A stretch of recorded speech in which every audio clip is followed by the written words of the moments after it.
Yep, it's about that time again, boys. Another BIS video. This one's going to be for Phase 3. Now, before I get into the gear, there is going to be one change because a lot of TOC gear has a ton of hit. So does Ulduar gear, and TOC gear has a lot of expertise. You will not be needing the Glyph of Corruption. So what you're going to utilize is going to be the Glyph of Exorcism. If you get to this level that you have enough expertise, of course. Obviously, don't switch it out until you have enough expertise from your new BIS gear. Gotcha. Anyways, back to the gear. I'm just going to go over the trinkets first, just because there might be a change. So, obviously, it's going to be like Death's Choice, Death's Verdict, Heroic version is going to be your best. It used to be back in TOGC, back in the day, that you could have the normal version and the Heroic version. I do not believe they're going to be doing this, so obviously your next BIS trinket is going to be Greatness. Gotcha. Yep, 3 in a row. Isn't that wild? That is wild. This will be the last portion. This is your second BIS trinket, though, because technically Death's Verdict and Death's Choice, all that normal version, Heroic version, are all better than Greatness. But Greatness is going to be your number 2 if they can't stack. If they can stack, then obviously get the normal version and Heroic version. And they also drop off of the twin sisters. So let's start from tier. All right, so you're going to get your 4 set. So yeah, you're going to get Liadrin's helm or Tyraldrin's, your tier helm. You're going to be pretty much making sure. So there's going to be 3 specific hit gems. And one of them is going to be going in your helm because you get 8 strength off of it. So just make sure that you're gemming correctly as well for this, guys. And obviously, good luck to getting your heroic tier piece. It's going to be rough when the expansion first starts. Next is actually not the strength neck. Why? Because it gives too much hit. It gives too much hit, and it's a DPS loss. The charge of the Demon Lord, or let's see, charge of the Eridar, depending on which faction you are, is going to be your BIS. You'd be able to put strength in it. It gives attack, power, haste, crit, all stats we need. Doesn't give us armor pen or anything like that. It's really good. Next is going to be tier shoulders. Yeah, that's pretty self-explanatory. This is going to be probably your highest priority before the next expansion. Is going to be Garrosh's Rage. You have to clear TOGC with no wipes. So you can't wipe. You got to pretty much kill everything. And this thing, you pretty much going into phase 4. It's depending on what type of gear you're equipping. In some cases, you still use this for Abyss. So this is your highest priority weapon this phase, along with Death's Verdict, which will be your best trinket until the end of the expansion. So those are your 2 highest priority items. All right. Next, we're going into Cuirass of Cruel Intent. This is off of Ice Howl. This is 258. This is going to be your only kind of like thing that's not really plate. This is going to be male, of course. So you're actually going to be competing against shamans and hunters, although you don't have to compete against rogues, thank God.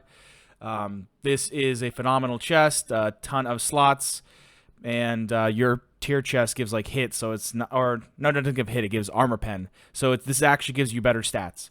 So really good. Now, I know a lot of you are probably thinking, oh, what Armbands of Bedlam again from Mimron?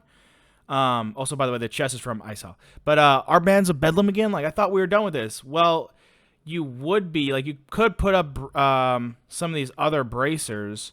Like, it would be, like, Bone Shatter arm plates. But, once again, they just give you way too much expertise. And we're having so much expertise, we're having to re-glyph. This doesn't give expertise. Yes, there's a 6 item level decrease, but you gain a fuckload of a stat. So, it's really good.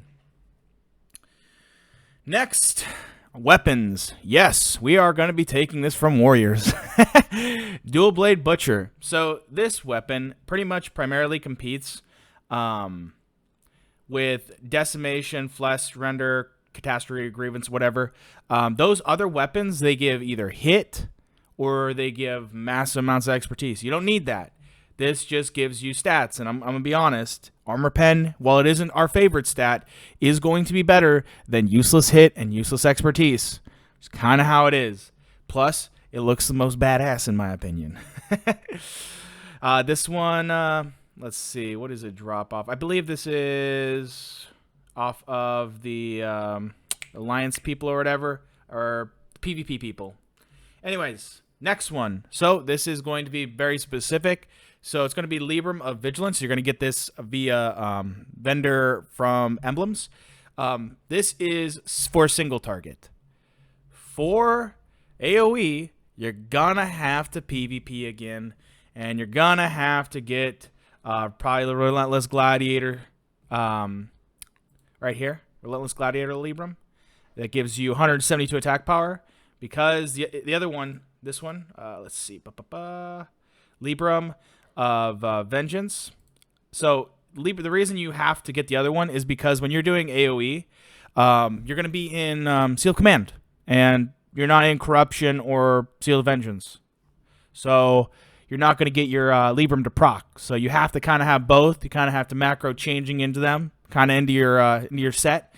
But you do need to get both of them. And if you want to optimize DPS, I guess, for overall and certain boss fights. So, yeah, definitely should do that. This is an optimization thing, so get both of them. Next, we are going to have, obviously, tier hands. They're just get tier hands. They're good. Next, we have the Bloodbath girdle. This is finally going to replace your belt off of a Heroic Yogg. This is a slight upgrade. Actually, no, major upgrade now. But it is really, really good. Replaces the expertise that you had on the Yogg belt. So just really great. Ton of strength, ton of stats. You will crush with this belt. It's off Lord Jaraxxus. Next, tier legs. Obviously, don't really need to say too much here. I will say this is also one of the few things that has the hit socket because it gives 6 strength. You're obviously going to want to match gems accordingly to where you get your most gem socket bonus when you still need hit. Next is going to be the boots, which is, once again, this one also, because it gives 6 strength. This is where I put the other gem. You kind of, if a gem slot bonus gives you 8 strength or 6 strength, that's usually where you want to put the hit ones in. If it gives you 4 strength, no, you're wasting stats. Okay. So these drop off of a new Barak. So these are going to be relatively hard and probably relatively, like you're going to be competing with DKs, warriors, like all that jazz. So these are going to be relatively hard to get because I don't know if people are going to be clearing a new Barak week 1 in Heroic.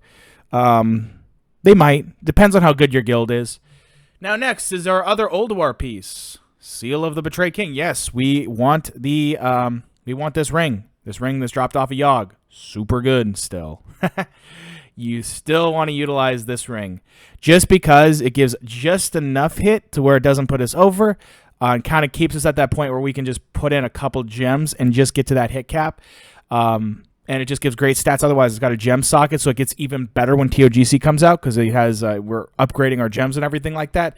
So just great ring. Get this ring if you can. You're going to want to keep it. And last but certainly not least, we got the Band of the Violet Temperament. This is off of Ice Howl, so there's the corresponding fractions name for it.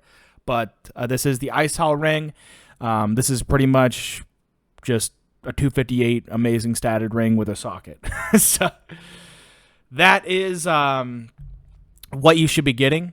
Now, it looks like other classes are going to be doing more DPS per second than us, but if you look at the damage, doing 11,000 is not bad. And by the way, he was simming for about, I want to say 4 hours, getting everything as maximized as I possibly could get.